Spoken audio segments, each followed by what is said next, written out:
আজ আমাদের ন্যাড়া পোড়া, কাল আমাদের দোল, পূর্ণিমাতে চাঁদ উঠেছে, বড় হরি বল। দোল উৎসবের এই ছড়াটির সাথে আমরা সকলেই পরিচিত।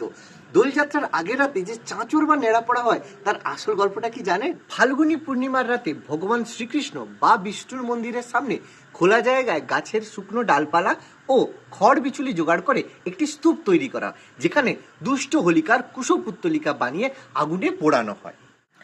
পুরাণ মতে ভগবান বিষ্ণুর তৃতীয় অবতার বরাহ হিরণ্যক্ষ নামে এক অসুরকে হত্যা করেন। এই হিরণ্যক্ষের দাদা ছিলেন রাক্ষসরাজ হিরণ্যকশিপু। এই হিরণ্যকশিপু ব্রহ্মার আশীর্বাদে প্রায় অমরত্ব লাভ করেছিলেন। তাই হিরণ্যকশিপু সমস্ত বিষ্ণু ভক্তদের উপর অত্যাচার শুরু করেন। কিন্তু এই হিরণ্যকশিপু নিজের পুত্র প্রহ্লাদ ছিলেন চরম বিষ্ণু ভক্ত। হিরণ্যকশিপু বারবার প্রহ্লাদকে মারার চেষ্টা করেন, কিন্তু প্রতিবার ভগবান বিষ্ণু অলৌকিকভাবে তাকে রক্ষা করেন। শেষ পর্যন্ত হিরণ্যকশিপু পুত্র প্রহ্লাদকে মারার জন্য তার বোন হোলিকার সাহায্য চান। হোলিকার কাছে ছিল অগ্নিদেবের আশীর্বাদ প্রাপ্ত একটি উত্তরীয়, অর্থাৎ এই উত্তরীয় যার শরীরে থাকবে আগুনে তার কোনো ক্ষতি হবে না।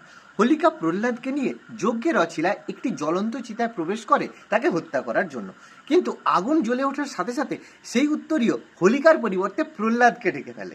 হোলিকার মনে অসৎ উদ্দেশ্য থাকার কারণেই হোলিকা আগুনে দগ্ধ হয়েছিল। হোলিকার আগুনে দগ্ধ হওয়ার অর্থ হলো অশুভ শক্তির বিনাশ। এই অশুভ শক্তির বিনাশ ও শুভ শক্তির জয়ের আনন্দে প্রাচীন ভারতের লোকেরা হোলিকা উৎসব সূচনা করে।